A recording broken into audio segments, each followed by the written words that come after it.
ਸਤਿ ਸ਼੍ਰੀ ਅਕਾਲ, ਸਵਾਗਤ ਹੈ ਸਾਰੇ ਹੀ ਦਰਸ਼ਕਾਂ ਦਾ। ਪੰਜਾਬ ਇਸ ਵੇਲੇ ਵੇਖ ਰਹੇ ਹੋ ਤੁਸੀਂ ਤੇ ਮੈਂ ਹਾਂ ਗਗਨਦੀਪ ਸਿੰਘ। ਪੰਜਾਬ, ਪੰਜਾਬੀ ਅਤੇ ਪੰਜਾਬੀ ਦੇ ਨਾਲ ਜੁੜੀਆਂ ਖਾਸ ਖਬਰਾਂ ਲੈ ਕੇ ਹਾਜ਼ਰ ਹੋਏ ਹਾਂ। ਸਭ ਤੋਂ ਪਹਿਲਾਂ ਸਿੱਧਾ ਰੁਖ ਉਸ ਸੰਘਰਸ਼ ਦੇ ਵੱਲ ਕਰਾਂਗੇ ਜੋ ਸੰਘਰਸ਼ ਲਗਾਤਾਰ ਦਿੱਲੀ ਦੀਆਂ ਵਰੂਹਾਂ ਦੇ ਉੱਤੇ ਲਗਭਗ 2 ਮਹੀਨਿਆਂ ਤੋਂ ਹੈ ਤੇ ਇਸੇ ਸੰਘਰਸ਼ ਦਾ ਹੁਣ ਇੱਕ ਪੜਾਅ 26 ਜਨਵਰੀ ਨੂੰ ਵੇਖਣ ਨੂੰ ਮਿਲਣਾ ਹੈ, ਜਿੱਥੇ ਕਿਸਾਨ ਪਰੇਡ ਕੱਢੀ ਜਾਣੀ ਹੈ। 26 ਜਨਵਰੀ ਨੂੰ ਲੈ ਕੇ ਪੂਰੇ ਮੁਲਕ ਦੇ ਵਿੱਚ ਤਿਆਰੀਆਂ ਹੋ ਰਹੀਆਂ ਨੇ। ਇੱਕ ਪਾਸੇ ਤਿਆਰੀਆਂ ਸਰਕਾਰੀ ਸਮਾਗਮਾਂ ਨੂੰ ਲੈ ਕੇ ਨੇ, ਜਿੱਥੇ ਸਰਕਾਰੀ ਤੌਰ ਤੇ ਉੱਤੇ ਗਣਤੰਤਰ ਦਿਹਾੜਾ ਮਨਾਇਆ ਜਾਣਾ ਹੈ, ਤੇ ਦੂਜੇ ਪਾਸੇ ਇਸ ਵਾਰ ਵੱਖਰੀ ਗੱਲ ਵੇਖਣ ਨੂੰ ਮਿਲ ਰਹੀ ਹੈ ਕਿ ਇਸ ਵਾਰ ਕਿਸਾਨ ਆਪਣਾ ਗਣਤੰਤਰ ਦਿਹਾੜਾ ਵੱਖਰੇ ਢੰਗ ਦੇ ਨਾਲ ਮਨਾ ਰਹੇ ਨੇ। ਕਿਸਾਨ ਪਰੇਡ ਦਿੱਲੀ ਦੇ ਵਿੱਚ ਕੱਢੀ ਜਾਣੀ ਹੈ, ਜਿਸ ਪਰੇਡ ਦੀਆਂ ਤਿਆਰੀਆਂ ਪੂਰੇ ਮੁਲਕ ਦੇ ਵਿੱਚ ਨੇ। ਇਸ ਪਰੇਡ ਦੇ ਵੱਖੋ ਵੱਖਰੇ ਰੂਪ ਵਿਖ ਰਹੇ ਨੇ, ਰਿਹਰਸਲਾਂ ਹੋ ਰਹੀਆਂ ਨੇ, ਇਸ ਪਰੇਡ ਦੀਆਂ ਅਭਿਆਸ ਲਗਾਤਾਰ ਚੱਲ ਰਹੇ ਨੇ, ਰੈਲੀਆਂ ਕੱਢੀਆਂ ਜਾ ਰਹੀਆਂ ਨੇ ਤਾਂ ਜੋ ਲੋਕਾਂ ਨੂੰ ਉਤਸ਼ਾਹਿਤ ਕੀਤਾ ਜਾਵੇ ਇਸ ਰੈਲੀ ਦਾ ਹਿੱਸਾ ਬਣਨ ਦੇ ਲਈ। ਤਸਵੀਰਾਂ ਪਿੰਡਾਂ ਦੀਆਂ ਵੀ ਵਿਖਾਵਾਂਗੇ, ਪਹਿਲਾਂ ਤਸਵੀਰਾਂ ਸ਼ਹਿਰਾਂ ਦੀਆਂ ਵਿਖਾਉਂਦੇ ਹਾਂ, ਜਿੱਥੇ ਸ਼ਹਿਰਾਂ ਦੇ ਵਿੱਚ ਵੱਡੀਆਂ ਟਰੈਕਟਰ ਰੈਲੀਆਂ ਦਾ ਆਯੋਜਨ ਕੀਤਾ ਗਿਆ ਹੈ ਤੇ ਇਹਨਾਂ ਟਰੈਕਟਰ ਰੈਲੀਆਂ ਦੀ ਅਗਵਾਈ ਔਰਤਾਂ ਦੇ ਵੱਲੋਂ ਕੀਤੀ ਜਾ ਰਹੀ ਹੈ। ਇਹ ਤਸਵੀਰਾਂ ਲੁਧਿਆਣਾ ਦੇ ਸਨਅਤੀ ਸ਼ਹਿਰ ਦੀਆਂ ਵਿਖਾ ਰਹੇ ਹਾਂ, ਜਿੱਥੇ ਲੁਧਿਆਣਾ ਦੇ ਵਿੱਚ ਵੱਡੇ ਪੱਧਰ ਦੇ ਉੱਤੇ ਸਨਅਤਕਾਰਾਂ ਦੇ ਵੱਲੋਂ, ਵੱਡੇ ਵਪਾਰੀਆਂ ਦੇ ਵੱਲੋਂ ਇਹ ਰੈਲੀ ਕੱਢੀ ਗਈ ਹੈ, ਜਿਸ ਦੇ ਵਿੱਚ ਹਰ ਇੱਕ ਮਹਿੰਗੇ ਤੋਂ ਮਹਿੰਗੇ ਕਰੋੜਾਂ ਦੇ ਮੋਟਰਸਾਈਕਲ ਵੀ ਨਜ਼ਰ ਆਏ ਨੇ, ਟਰੈਕਟਰ ਨਜ਼ਰ ਆਏ ਨੇ, ਮਹਿੰਗੀਆਂ ਗੱਡੀਆਂ ਨਜ਼ਰ ਆਈਆਂ ਨੇ ਅਤੇ ਆਮ ਲੋਕਾਂ ਨੂੰ ਉਤਸ਼ਾਹਿਤ ਕੀਤਾ ਗਿਆ ਹੈ ਕਿ ਤੁਸੀਂ ਇਸ ਕਿਸਾਨੀ ਸੰਘਰਸ਼ ਦਾ ਹਿੱਸਾ ਬਣੋ। ਇਹ ਤਸਵੀਰਾਂ ਬੜੀਆਂ ਮਨਮੋਹਕ ਨੇ ਕਿਉਂਕਿ ਇਸ ਦੇ ਵਿੱਚ ਬੱਚੇ ਤੋਂ ਲੈ ਕੇ ਬਜ਼ੁਰਗ ਤੱਕ ਹਰ ਕੋਈ ਨਜ਼ਰ ਆ ਰਿਹਾ ਹੈ। ਤੇ ਹੁਣ ਤਸਵੀਰਾਂ ਰੂਪਨਗਰ ਦੀਆਂ ਵਿਖਾਵਾਂਗੇ, ਜਿੱਥੇ ਰੂਪਨਗਰ ਦੇ ਵਿੱਚੋਂ ਵੱਡਾ ਕਾਫਲਾ ਦਿੱਲੀ ਦੇ ਲਈ ਰਵਾਨਾ ਹੋ ਚੁੱਕਿਆ ਹੈ। ਇਹ ਕਾਫਲਾ ਹਰ ਇੱਕ ਖਾਸ ਪ੍ਰਬੰਧ ਆਪਣੇ ਨਾਲ ਲੈ ਕੇ ਰਵਾਨਾ ਹੋਇਆ, ਜਿਸ ਦਾ ਪ੍ਰਬੰਧ ਇਹਨਾਂ ਨੂੰ ਉੱਥੇ ਜਾ ਕੇ ਕਰਨਾ ਨਾ ਪਵੇ। ਇਸ ਟਰਾਲੀਆਂ ਦੇ ਵਿੱਚ ਹਰ ਤਰ੍ਹਾਂ ਦਾ ਪ੍ਰਬੰਧ ਹੈ, ਖਾਣ ਪੀਣ ਤੋਂ ਲੈ ਕੇ ਬਾਲਣ ਤੱਕ ਦਾ ਪ੍ਰਬੰਧ ਇਹਨਾਂ ਕਿਸਾਨਾਂ ਦੇ ਵੱਲੋਂ ਨਾਲ ਲੈ ਕੇ ਜਾਇਆ ਗਿਆ ਹੈ। ਨਾਲ ਹੀ ਟਰੈਕਟਰ ਪਰੇਡ ਦਾ ਹਿੱਸਾ ਬਣਨ ਦੇ ਲਈ ਵੱਖੋ ਵੱਖਰੇ ਤਰੀਕੇ ਨਾਲ ਟਰੈਕਟਰਾਂ ਨੂੰ ਸ਼ਿੰਗਾਰਿਆ ਵੀ ਗਿਆ। ਇਹ ਤਸਵੀਰਾਂ ਰੂਪਨਗਰ ਦੀਆਂ ਨੇ। बिल्कुल पहुँचांगे, गुरु महाराज का ओट आसरा लेके चले हाँ तो ट्रैक्टर के विच शमूलीयत करांगे। परेड जो हो रही है तो जथेबंदियां ने भी कहा भी चाहे 72 घंटे लग जाए ये परेड होगी तो कोई भी ट्रैक्टर जो परेड तो वापस नहीं जाऊगा, वो शमूलीयत करांगे, जरूर करांगे।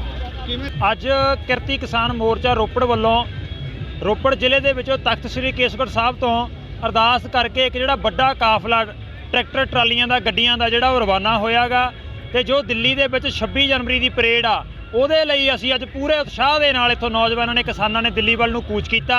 ਇਹ ਤਸਵੀਰਾਂ ਮੁਲਕ ਦੇ ਬਾਕੀ ਹਿੱਸਿਆਂ ਦੇ ਵਿੱਚੋਂ ਵੀ ਸਾਹਮਣੇ ਆ ਰਹੀਆਂ ਨੇ। ਟਰੈਕਟਰ ਪਰੇਡ ਦਾ ਅਭਿਆਸ ਸਿਰਫ ਪੰਜਾਬ ਦੇ ਵਿੱਚ ਹੀ ਨਹੀਂ ਬਲਕਿ ਉੱਤਰ ਪ੍ਰਦੇਸ਼ ਦੇ ਵਿੱਚ ਵੀ ਆ। ਉੱਤਰ ਪ੍ਰਦੇਸ਼ ਦੀਆਂ ਤਸਵੀਰਾਂ ਨੇ ਜੋ ਹੁਣ ਤੱਕ ਸਾਡੇ ਤੱਕ ਆਪੜੀਆਂ ਨੇ ਕਿ ਉੱਤਰ ਪ੍ਰਦੇਸ਼ ਦੇ ਵਿੱਚ ਵੀ ਵੱਡੀ ਟਰੈਕਟਰ ਰੈਲੀ ਕੱਢੀ ਗਈ ਆ। ਮੁਜ਼ੱਫਰਨਗਰ ਦੀਆਂ ਤਸਵੀਰਾਂ ਨੇ ਯੂਪੀ ਦੇ, ਜਿੱਥੇ ਇਹ ਕਿਸਾਨ ਭਾਈਚਾਰੇ ਦੇ ਵੱਲੋਂ ਟਰੈਕਟਰਾਂ ਦੇ ਉੱਤੇ ਸਵਾਰ ਹੋ ਕੇ ਆਮ ਲੋਕਾਂ ਨੂੰ ਉਤਸ਼ਾਹਿਤ ਕੀਤਾ ਗਿਆ ਹੈ ਤੇ ਇਸ ਟਰੈਕਟਰ ਪਰੇਡ ਦਾ ਹਿੱਸਾ ਬਣਨ ਦੇ ਲਈ ਕਿਹਾ ਜਾ ਰਿਹਾ।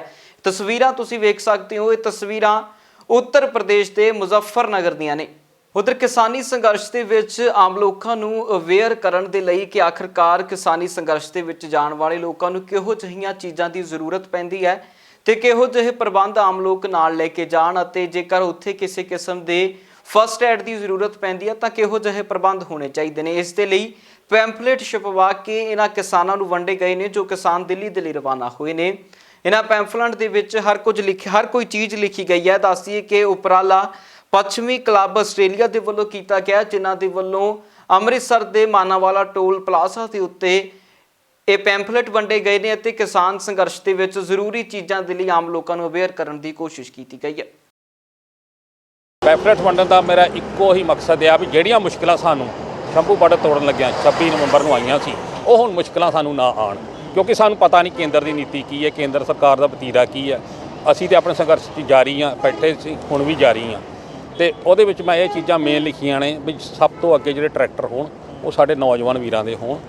ਉਹ 'ਚ ਜਿਹੜੇ ਅਥਰੂ ਗੈਸ ਦੇ ਗੋਲੇ ਜਿਹੜੇ ਸੁੱਟਦੇ ਨੇ ਉਹ 'ਚ ਗਿੱਲੇ ਪਰਨੇ ਰੱਖਣ, ਗਿੱਲੀਆਂ ਬੋਰੀਆਂ ਰੱਖਣ, ਜਿਹੜਾ ਅਸੀਂ ਉਹਨੂੰ ਢੱਕ ਸਕੀਏ। ਉਹਦੇ ਵਿੱਚ ਹੋਰ 2-4 ਚੀਜ਼ਾਂ ਮੈਂ ਲਿਖੀਆਂ ਨੇ ਕਾਫੀ, ਮਤਲਬ ਇਹਨਾਂ ਦੇ ਹੱਕ ਵਿੱਚ। ਫਸਟ ਏਡ ਦਾ ਮੈਂ ਮੇਨ ਲਿਖਿਆ ਵੀ ਜੇ ਕਿਸੇ ਨੂੰ ਬਾਈ ਚਾਂਸ ਕੋਈ ਪ੍ਰੋਬਲਮ ਆਉਂਦੀ ਹੈ ਫਸਟ ਏਡ 'ਤੇ ਨਹੀਂ ਪਵੇ।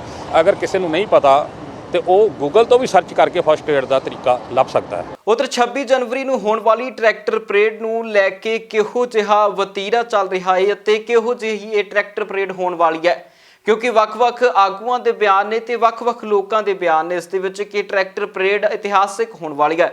ਇਸ ਦੇ ਉੱਤੇ ਐਕਸਪਰਟ ਰਾਏ ਲਵਾਂਗੇ ਤੇ ਸਿੱਧਾ ਸੀਨੀਅਰ ਪੱਤਰਕਾਰਾਂ ਦੇ ਵੱਲ ਚੱਲਦੇ ਹਾਂ। ਸੀਨੀਅਰ ਪੱਤਰਕਾਰ ਸੁਰਿੰਦਰ ਡੱਲਾ ਅਤੇ ਸ਼ਰਦ ਵਰਮਾ ਜੀ ਮੇਰੇ ਨਾਲ ਹਾਜ਼ਰ ਨੇ। ਪਹਿਲਾਂ ਡੱਲਾ ਸਾਹਿਬ ਦੇ ਕੋਲ ਚੱਲਦੇ ਹਾਂ। ਡੱਲਾ ਸਾਹਿਬ, ਕਿਸ ਤਰ੍ਹਾਂ ਵੇਖ ਰਹੇ ਹੋ ਜਿਸ ਤਰ੍ਹਾਂ ਇਹ ਕਿਸਾਨੀ ਸੰਘਰਸ਼ ਦੇ ਵਿੱਚ ਇੱਕ ਵੱਖਰਾ ਪੜਾਅ ਵੇਖਿਆ ਜਾ ਰਿਹਾ ਹੈ? ਜੇਕਰ ਆਮ ਲੋਕਾਂ ਦੀ ਜਾਂ ਬੁੱਧੀਜੀਵੀਆਂ ਦੀ ਸੁਣੀਏ ਤਾਂ ਉਹਨਾਂ ਦਾ ਕਹਿਣਾ ਹੈ ਕਿ ਟਰੈਕਟਰ ਪਰੇਡ ਇੱਕ ਵੱਡਾ ਰਿਕਾਰਡ ਸਾਬਤ ਕਰਕੇ ਜਾਵੇਗੀ ਤੇ ਇਹ ਰਿਕਾਰਡ ਆਉਣ ਵਾਲੇ ਦਿਨਾਂ ਦੇ ਵਿੱਚ ਇਤਿਹਾਸ ਦੇ ਵਿੱਚ ਲਿਖਿਆ ਜਾਵੇਗਾ। ਦੇਖੋ, ਕਿਸਾਨ ਪਰੇਡ ਦੀ ਤਾਂ ਬਹੁਤ ਵੱਡੀ ਤਿਆਰੀ ਹੈ ਗਗਨ, ਪਿਛਲੇ ਕਈ ਦਿਨਾਂ ਤੋਂ ਸੀ, ਔਰ ਪੂਰੇ ਮੁਲਕ 'ਚੋਂ ਕਿਸਾਨ ਨੇ ਜਿਹੜੇ ਉਹ ਟਰੈਕਟਰ ਲੈ ਕੇ ਦਿੱਲੀ ਵੱਲ ਰਵਾਨਾ ਹੋ ਰਹੇ ਨੇ, ਬੜੀ ਤੇਜ਼ੀ ਨਾਲ ਰਵਾਨਾ ਹੋ ਰਹੇ ਨੇ। ਪਰ ਇੱਕ ਬਹੁਤ ਵੱਡੀ ਅਪਡੇਟ ਹੈ ਜਿਹੜੀ ਮੈਂ ਉਹ ਵੀ ਜ਼ਰੂਰ ਸਾਂਝੀ ਕਰ ਦੂੰਗਾ ਕਿ ਹੁਣ ਸੁਰੱਖਿਆ ਦੇ ਨਾਲ ਕਿਸਾਨ ਅੰਦੋਲਨ ਜਿਹੜਾ ਇਹ ਅੱਗੇ ਵਧੂਗਾ। ਕਿਸਾਨ ਪਰੇਡ ਨੂੰ ਇੱਕ ਤਰੀਕੇ ਨਾਲ ਦਿੱਲੀ ਪੁਲਿਸ ਸੁਰੱਖਿਆ ਦੇਊਗੀ। ਦਿੱਲੀ ਪੁਲਿਸ ਦੇ ਜੁਆਇੰਟ ਕਮਿਸ਼ਨਰ ਨੇ ਇੰਟੈਲੀਜੈਂਸ ਵਿੰਗ ਦੇ, ਉਹਨਾਂ ਨੇ ਇੱਕ ਪੱਤਰਕਾਰ ਸੰਮੇਲਨ ਕੀਤਾ ਹੈ ਔਰ ਉਹਨਾਂ ਨੇ ਪੱਤਰਕਾਰ ਸੰਮੇਲਨ ਕਰਕੇ ਖੁਲਾਸਾ ਕਰ ਦਿੱਤਾ ਹੈ ਕਿ ਪ੍ਰਿੰਸੀਪਲੀ ਅੰਡਰਸਟੈਂਡਿੰਗ ਬਣੀ ਹੈ ਪੁਲਿਸ ਦੇ ਵਿੱਚ ਔਰ ਕਿਸਾਨਾਂ ਦੇ ਵਿੱਚ। 3 ਥਾਂ ਸਿੰਘੂ ਬਾਰਡਰ ਤੋਂ, ਟਿਕਰੀ ਬਾਰਡਰ ਤੋਂ, ਗਾਜੀਪੁਰ ਬਾਰਡਰ ਤੋਂ ਕਿਸਾਨ ਦਿੱਲੀ 'ਚ ਜਾ ਸਕਣਗੇ, ਕਿਸਾਨ ਪਰੇਡ ਕਰ ਸਕਣਗੇ, ਗਣਤੰਤਰ ਪਰੇਡ ਕਰ ਸਕਣਗੇ ਔਰ ਵਾਪਸ ਆਉਣਗੇ। ਔਰ ਕੁਝ ਸ਼ਰਤਾਂ ਵੀ ਲਾਈਆਂ ਗਈਆਂ ਨੇ ਔਰ ਇਹ ਵੀ ਕਿਹਾ ਗਿਆ ਹੈ ਕਿ ਜਦੋਂ ਸਰਕਾਰੀ ਸਮਾਗਮ ਖਤਮ ਹੋ ਜਾਊਗਾ ਉਸ ਤੋਂ ਬਾਅਦ ਕਿਸਾਨ ਆਪਣੀ ਗਣਤੰਤਰ ਦਿਵਸ ਦੀ ਟਰੈਕਟਰ ਪਰੇਡ ਕੱਢ ਸਕਦੇ ਨੇ। ਸੋ ਦਿੱਲੀ ਪੁਲਿਸ ਨੇ ਕਈ ਵੱਡੀਆਂ ਗੱਲਾਂ ਗਗਨ ਟਰੈਕਟਰ ਪਰੇਡ ਬਾਰੇ ਕਿਹਾ। ਕਿਸਾਨ ਤਿਆਰ ਨੇ ਪੂਰੀ ਤਰ੍ਹਾਂ ਨਾਲ। ਪਾਕਿਸਤਾਨ ਦੀ ਗੱਲ ਵੀ ਵਿੱਚ ਆ ਗਈ ਹੈ। 13 ਜਨਵਰੀ ਤੋਂ ਲੈ ਕੇ 19 ਜਨਵਰੀ ਤੱਕ ਕੁਝ ਦਿਨਾਂ ਦੇ ਵਿੱਚ ਹੀ ਦਿੱਲੀ ਪੁਲਿਸ ਦੇ ਮੁਤਾਬਕ 308 ਟਵਿੱਟਰ ਹੈਂਡਲ ਪਾਕਿਸਤਾਨ 'ਚ ਬਣੇ ਨੇ ਜਿਹੜੇ ਕਿਤੇ ਨਾ ਕਿਤੇ ਕਿਸਾਨ ਪਰੇਡ ਨੂੰ ਡਿਸਟਰਬ ਕਰਨਾ ਚਾਹੁੰਦੇ ਨੇ। ਉਹਨਾਂ ਦਾ ਮਕਸਦ ਹੈ ਕਿ ਕਿਸਾਨ ਪਰੇਡ ਡਿਸਟਰਬ ਹੋਵੇ, ਭਾਰਤ ਸਰਕਾਰ ਤੇ ਕਿਸਾਨਾਂ ਦੇ ਵਿੱਚ ਜਿਹੜੀ ਗੱਲਬਾਤ ਅੱਗੇ ਵਧ ਰਹੀ ਹੈ ਉਹ ਟੁੱਟੇ ਬੁਰੀ ਤਰ੍ਹਾਂ ਨਾਲ। ਔਰ ਭਾਰਤ ਦੇ ਖਿਲਾਫ ਕਿਤੇ ਨਾ ਕਿਤੇ ਜਿਹੜੇ ਉਹ 308 ਟਵਿੱਟਰ ਹੈਂਡਲ ਨੇ ਜਿਹੜੇ ਪਾਕਿਸਤਾਨ ਤੋਂ ਆਪਰੇਟ ਹੋ ਰਹੇ ਨੇ, ਉਹਨਾਂ ਦੇ ਵਿੱਚ ਭਾਰਤ ਖਿਲਾਫ, ਕਿਸਾਨ ਅੰਦੋਲਨ ਖਿਲਾਫ ਗੱਲਾਂ ਕੀਤੀਆਂ ਜਾ ਰਹੀਆਂ ਨੇ। ਸੋ ਬੜੇ ਸੁਚੇਤ ਹੋਣ ਦੀ ਲੋੜ ਹੈ ਸਾਡੇ ਕਿਸਾਨਾਂ ਨੂੰ ਕਿ ਕੋਈ ਬੇਗਾਨੇ ਮੁਲਕ 'ਚ ਬੈਠਾ ਸਾਜ਼ਿਸ਼ ਕਰਤਾ ਕਿਤੇ ਸਾਡੇ 'ਚ ਫਿੱਕ ਨਾ ਪਾ ਕੇ ਜਾਵੇ। ਸੋ ਠੀਕ ਹੈ, ਸਾਡੀ ਸਰਕਾਰ ਹਜੇ ਮੰਗਾਂ ਨਹੀਂ ਮੰਨ ਰਹੀ, ਮੰਨ ਲੈਣੀਆਂ ਚਾਹੀਦੀਆਂ ਸੀ, ਪਰ ਫਿਰ ਵੀ ਸਾਡੀ ਆਪਣੀ ਸਰਕਾਰ ਹੈ ਔਰ ਗਣਤੰਤਰ ਦਿਹਾੜਾ ਸਾਡਾ ਆਪਣਾ ਗਣਤੰਤਰ ਹੈ। ਅਸੀਂ ਆਪ ਸ਼ਹੀਦੀਆਂ ਦੇ ਕੇ ਸਾਡੇ ਬਜ਼ੁਰਗਾਂ ਨੇ ਆਜ਼ਾਦੀ ਲੈ ਕੇ ਦਿੱਤੀ ਹੈ। ਸੋ ਗਣਤੰਤਰ ਦਿਹਾੜਾ ਬੜਾ ਪਵਿੱਤਰ ਦਿਨ ਹੈ ਔਰ ਕਿਸਾਨਾਂ ਨੂੰ ਵੀ ਜ਼ਾਬਤਾ ਬਣਾ ਕੇ ਰੱਖਣਾ ਪੈਣਾ ਹੈ। ਕੋਈ ਵੀ ਵਿਅਕਤੀ ਕਿਤੇ ਹਿੰਸਾ ਦੀ ਘਟਨਾ ਨਾ ਕਰ ਜੇ। ਕਿਸਾਨ ਪਰੇਡ ਦੀ ਆੜ ਦੇ ਵਿੱਚ ਬੜੀ ਨਜ਼ਰ ਰੱਖਣ ਦੀ ਜ਼ਰੂਰਤ ਕਿਸਾਨਾਂ ਨੂੰ ਹੈ। ਕਿਸਾਨ ਲੀਡਰ ਵੀ ਅਪੀਲਾਂ ਜਾਰੀ ਕਰ ਰਹੇ ਨੇ। ਦਿੱਲੀ ਪੁਲਿਸ ਦੇ ਜਿਹੜੇ ਕਮਿਸ਼ਨਰ ਨੇ, ਕਮਿਸ਼ਨਰ ਪੁਲਿਸ ਜਿਹੜੇ ਨੇ ਇੰਟੈਲੀਜੈਂਸ ਦੇ, ਉਹਨਾਂ ਦੀ ਗੱਲ ਸੁਣਦੇ ਹਾਂ। ਮਿਸਟਰ ਪਾਠਕ ਨੇ जो किसानों का, जो फार्मर्स का, संयुक्त किसान मोर्चा का, उनकी जो इच्छा ट्रैक्टर रैली के रूप में दिल्ली में आकर उसे निकालने की थी, उसको रेस्पेक्ट करते हुए दिल्ली के 3 जगहों से, जहां पर वो दिल्ली के मुहाने पे जहां बैठे हैं, जो कि सिंघू बॉर्डर है, टीकरी बॉर्डर है और गाजीपुर बॉर्डर है, वहाँ पर से उन्हें सीधे जो बैरिकेड्स और जो सिक्योरिटी अरेंजमेंट जो हमारा लगा है वहाँ से उसे हटाकर उनको दिल्ली के अंदर उन मेन रोड्स पे कुछ किलोमीटर तक अंदर आए और आने के बाद जो रिपब्लिक डे सेलिब्रेशन और रिपब्लिक डे सिक्योरिटी अरेंजमेंट का जो आर्टेरियल रोड्स जो रिक्वायरमेंट है उससे थोड़ा पहले उनको दाहिने बाएं टर्न कराकर एक रेस्पेक्टेबल स्ट्रेच, जो अगर उसको हम उसका आकलन करें तो करीब 63 से 64 किलोमीटर का स्ट्रेच टिकरी बॉर्डर से एंटर करने पर, और वही करीब 62-63 किलोमीटर का स्ट्रेच जब हम सिंघू बॉर्डर से एंटर करते हैं तब, और गाजीपुर से जब एंटर करते हैं तो तकरीबन 46 किलोमीटर का जो स्ट्रेच जो टोटल साइकिल है और जो एक्सपेक्टेड ट्रैक्टर्स की संख्या है वो इस तरह से डिस्ट्रीब्यूटेड हो कि ये जो सर्कुलेशन है ये एक ऑप्टिमम तरीके से, ये पीसफुल और डिसिप्लिन तरीके से हो। इस पर इन प्रिंसिपल एग्रीमेंट हो गया है। इस ट्रैक्टर रैली को डिस्टर्ब करने के बहुत सारे इनपुट्स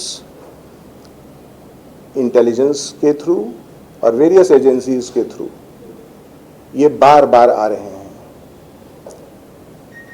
हम लोगों ने सोशल मीडिया एनालिसिस, एक प्रोफेशनल एनालिसिस के जरिए अगर एक नमूने के तौर पर, एक एग्जाम्पल के तौर पर अगर बताएं तो 13 जनवरी से 18 जनवरी का इस 7 दिन के एनालिसिस में जो फार्मर्स, ये जो प्रोटेस्ट है, ये जो ट्रैक्टर रैली है, इसको डिस्टर्ब करने के लिए या इसमें एक सेंसेशन पैदा करने के लिए या इसको डिस्टर्ब करने के लिए, इसमें जितने जो लोग इससे जुड़े हुए हैं उनके मन में एक भ्रम पैदा करने के लिए 308 ट्विटर हैंडल पाकिस्तान से जनरेट हुए हैं और वो कॉन्टिन्यूअस इस पर काम कर रहे हैं ताकि एक कंफ्यूजन की स्थिति पैदा हो, एक वैमनस्यता की स्थिति पैदा हो। तो इन सब को ध्यान में रखते हुए और इसके अलावा और भी इनपुट है, देश के बहुत सारे जगहों से ये इनपुट है कि जिस समय में ये रैली होगी उस समय में हम उसमें कुछ गड़बड़ी पैदा करेंगे, उसमें कोई लॉ एंड ऑर्डर सिचुएशन पैदा करेंगे ताकि एक डिस्टर्ब सिचुएशन पैदा हो जाए और एक डिस्टर्ब परसेप्शन पैदा हो जाए। तो इसका भी ध्यान रखते हुए इस विषय पर भी उनके साथ एक सशक्त संवाद पैदा किया और जो ये एरियाज जो हमने डिसाइड किए ताकि इन जगहों पे एक हाई लेवल का एक फेल प्रूफ सिक्योरिटी, उन सिक्योर्ड वातावरण में, सिक्योर्ड माहौल में और सिक्योर्ड रूट पर उनकी ट्रैक्टर रैली को हम सफल तरीके से संपन्न करा पाए। ਉਧਰ ਕਾਂਗਰਸੀ सांसद ਰਵਨੀਤ ਬਿੱਟੂ ਜਦੋਂ ਬੀਤੇ ਦਿਨੀ ਗੁਰੂ ਤੇਗ ਬਹਾਦਰ ਮੈਮੋਰੀਅਲ ਦੇ ਵਿੱਚ ਪਹੁੰਚੇ ਅਤੇ ਉੱਥੇ ਜਨ ਸੰਸਦ ਕਰਵਾਈ ਜਾ ਰਹੀ ਸੀ। ਇਸ ਜਨ ਸੰਸਦ ਨੂੰ ਸੰਬੋਧਨ ਕਰਨਾ ਸੀ ਰਵਨੀਤ ਬਿੱਟੂ ਨੇ। ਉਸੇ ਦੌਰਾਨ ਇੱਕ ਅਜਿਹੀਆਂ ਤਸਵੀਰਾਂ ਸਾਹਮਣੇ ਆਈਆਂ ਜਿਸ ਦੇ ਵਿੱਚ ਕਿਹਾ ਜਾ ਰਿਹਾ ਸੀ ਕਿ ਰਵਨੀਤ ਬਿੱਟੂ ਦੇ ਉੱਤੇ ਆਮ ਲੋਕਾਂ ਦੇ ਵੱਲੋਂ ਜਿਹੜਾ ਹਮਲਾ ਕੀਤਾ ਗਿਆ, ਇਸ ਹਮਲੇ ਨੂੰ ਲੈ ਕੇ ਸ਼ਰਾਰਤੀ ਅਨਸਰਾਂ ਦੇ ਉੱਤੇ ਰਵਨੀਤ ਬਿੱਟੂ ਨੇ ਵੀ ਟਿੱਪਣੀ ਕੀਤੀ ਹੈ।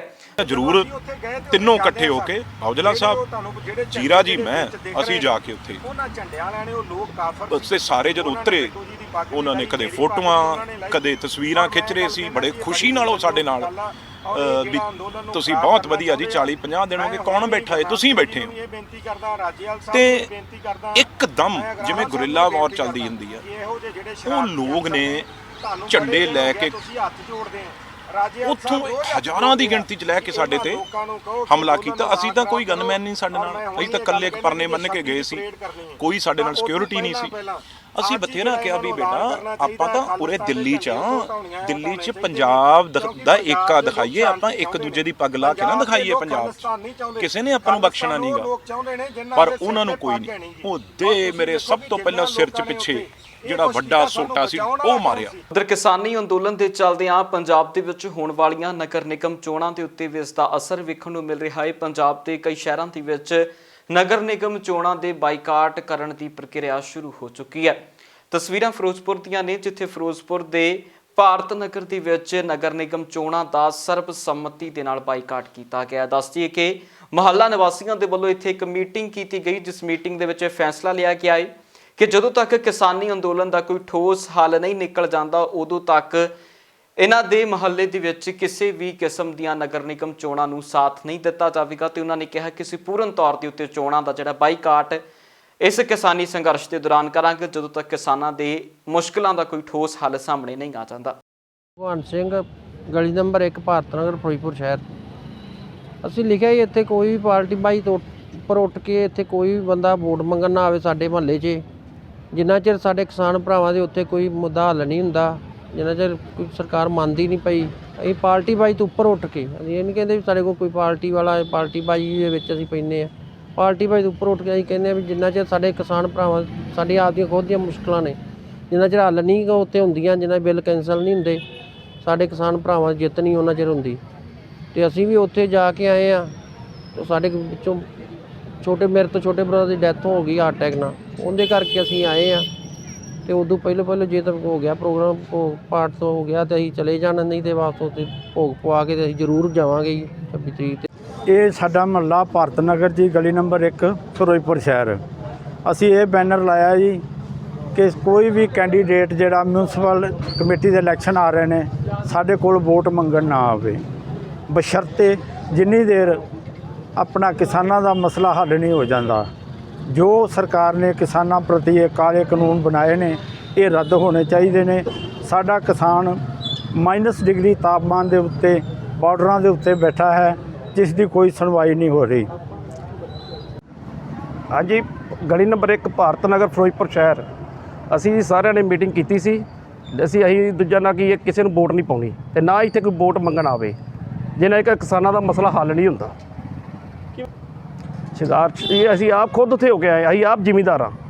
ਉੱਥੇ ਸਾਡੇ ਕਿੰਨੇ ਜ਼ਿਮੀਂਦਾਰ ਭਰਾ ਮਰ ਗਏ ਨੇ। ਗੌਰਮੈਂਟ ਨੂੰ ਇਹਦਾ ਕੋਈ ਕਿਸੇ ਦਾ ਨਹੀਂ ਹੈਗਾ ਜੀ। ਉਹ ਆਦੀਆਂ ਰੋਟੀਆਂ ਸੇਕਣ ਲੱਗੇ ਹੋਏ ਨੇ, ਉਹਨਾਂ ਕਿਸੇ ਨਾਲ ਨਹੀਂ ਕੋਈ ਇਲੈਕਸ਼ਨ ਹੋਣਾ ਚਾਹੀਦਾ। ਇਲੈਕਸ਼ਨ ਹੋਣਾ ਨਹੀਂ ਚਾਹੀਦਾ ਸੀ ਜਿਹੜਾ ਇਲੈਕਸ਼ਨ ਕਰਾਇਆ। ਉਧਰ ਜਲਿਆਂਵਾਲੇ ਬਾਗ ਤੇ ਸ਼ਹੀਦਾਂ ਦੀ ਯਾਦ ਨੂੰ ਸਮਰਪਿਤ ਇੱਕ ਨਵੀਂ ਯਾਦਗਾਰ ਬਣਨ ਜਾ ਰਹੀ ਹੈ, ਜਿਸ ਯਾਦਗਾਰ ਦਾ ਉਦਘਾਟਨ ਅੱਜ ਪੰਜਾਬ ਦੇ ਮੁੱਖ ਮੰਤਰੀ ਕੈਪਟਨ ਅਮਰਿੰਦਰ ਸਿੰਘ ਦੇ ਵੱਲੋਂ ਕੀਤਾ ਜਾਣਾ ਹੈ।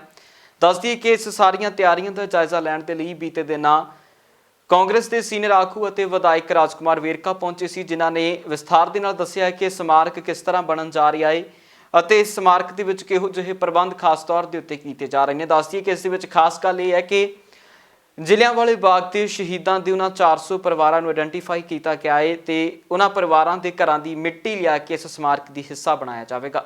ਬਈ ਇਹ 492 ਲੋਕਾਂ ਦੀ ਯਾਦਗਾਰ ਹੈ ਔਰ ਇਹਦੇ ਵਾਸਤੇ ਅਸੀਂ ਉਹਨਾਂ ਦੇ ਘਰਾਂ ਦੀ ਮਿੱਟੀ, ਉਹਨਾਂ ਦੇ ਪਿੰਡਾਂ ਦੀ ਮਿੱਟੀ ਇਹ ਲਿਆ ਕੇ ਸਿੰਬਲ ਆਫ ਯੂਨਿਟੀ ਇੱਥੇ ਬਣਾ ਰਹੇ ਹਾਂ। ਇਹ 4 ਕਰੋੜ ਰੁਪਏ ਦੀ ਲਾਗਤ ਦੇ ਨਾਲ ਉਹਨਾਂ ਵਾਸਤੇ ਕੀਤਾ ਜਾ ਰਿਹਾ ਹੈ। ਕੱਲ ਮੁੱਖ ਮੰਤਰੀ ਕੈਪਟਨ ਅਮਰਿੰਦਰ ਸਿੰਘ ਜੀ ਉਹ ਜਿਹੜੇ ਜਲਿਆਂਵਾਲੇ ਬਾਗ ਦੀਆਂ ਫੈਮਲੀਆਂ ਹੈ ਜਿਨ੍ਹਾਂ ਨੇ ਸ਼ਹਾਦਤ ਦਿੱਤੀ ਹੈ ਉਹਨਾਂ ਨੂੰ ਦੇ ਵਾਸਤੇ ਖਾਸ ਸਨਮਾਨ ਰੱਖਿਆ ਹੈ। 100 ਸਾਲਾ ਜਲਿਆਂਵਾਲੇ ਬਾਗ ਦਾ ਪੂਰਾ ਹੋਇਆ, ਉਹਦੀ ਯਾਦ ਦੇ ਵਿੱਚ ਇਹ ਸਮਾਗਮ, ਉਹਦੀ ਯਾਦ ਦੇ ਵਿੱਚ ਇਹ ਯਾਦਗਾਰ ਆ ਔਰ ਉਹਦੇ ਵਾਸਤੇ ਅਸੀਂ ਇਹ ਕੱਲ ਇਹ ਸਮਾਗਮ ਕਰਨ ਜਾ ਰਹੇ ਹਾਂ। ਮੈਂ ਸਮਝਦਾ ਕਿ ਬਹੁਤ ਖੂਬਸੂਰਤ ਸਮਾਗਮ ਹੈ ਔਰ ਸਾਨੂੰ ਸਾਰੇ ਵਾਸਤੇ ਸ਼ੁਭ ਸਮਾਗਮ। ਉਧਰ ਸ਼੍ਰੋਮਣੀ ਗੁਰਦੁਆਰਾ ਪ੍ਰਬੰਧਕ ਕਮੇਟੀ ਦੀ ਪ੍ਰਧਾਨ ਬੀਬੀ ਜਗੀਰ ਕੌਰ ਦੇ ਵੱਲੋਂ ਦੇਸ਼ ਦੇ ਪ੍ਰਧਾਨ ਮੰਤਰੀ ਨਰਿੰਦਰ ਮੋਦੀ ਦੇ ਨਾਮ ਇੱਕ ਚਿੱਠੀ ਲਿਖੀ ਗਈ ਹੈ, ਜਿਸ ਦੇ ਵਿੱਚ ਉਹਨਾਂ ਵੱਖ-ਵੱਖ ਮਸਲਿਆਂ ਦੇ ਉੱਤੇ ਗੱਲਬਾਤ ਕੀਤੀ ਹੈ। ਸ਼੍ਰੋਮਣੀ ਗੁਰਦੁਆਰਾ ਪ੍ਰਬੰਧਕ ਕਮੇਟੀ ਦੇ ਜਿਹੜੀ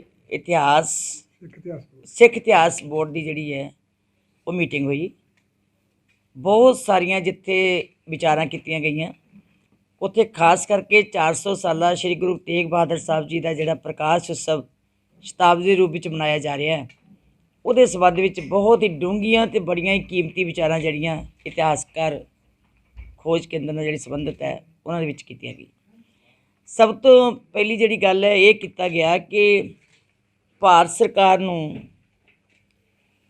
ਇਹ ਲਿਖਿਆ ਜਾਵੇ ਕਿ 400 ਸਾਲਾਂ ਦੇ ਸੰਬੰਧ ਵਿੱਚ ਇੱਕ ਤੇ ਟਿਕਟ ਜਾਰੀ ਕਰਨ, ਇੱਕ ਸਿੱਕਾ ਜਾਰੀ ਕਰਨ ਤੇ ਇੱਕ ਇਨਵੈਲਪ ਲਿਫਾਫਾ ਇਤਿਹਾਸਕ ਜਿਹੜਾ ਉਹ ਜਾਰੀ ਕਰਨ। ਉਹਦੀ ਚਿੱਠੀ ਜਿਹੜੀ ਅਸੀਂ ਅੱਜ ਹੀ ਕੱਢਾਂਗੇ ਕਿਉਂਕਿ ਇਹਦੇ ਵਿੱਚ ਜਿਹੜੀ ਫੈਸਲਾ ਲਿਆ ਗਿਆ ਕਿ ਇਹ ਭਾਰਤ ਸਰਕਾਰ ਨੂੰ ਲਿਖਿਆ ਜਾਏਗਾ। ਪੰਜਾਬ ਇਸ ਵੇਲੇ ਦੇ ਵਿੱਚ ਫਿਲਹਾਲ ਦੇ ਲਈ ਇਹਨਾਂ ਹੀ ਫਿਰ ਮੁੜ ਹਾਜ਼ਰ ਹੁੰਦੇ ਹਾਂ ਨਵੀਆਂ ਤੇ ਤਾਜ਼ਾ ਅਪਡੇਟਸ ਦੇ ਨਾਲ। ਤਦ ਤੱਕ ਲਈ ਮੈਨੂੰ ਦਿਓ ਇਜਾਜ਼ਤ। ਬਹੁਤ ਬਹੁਤ ਧੰਨਵਾਦ।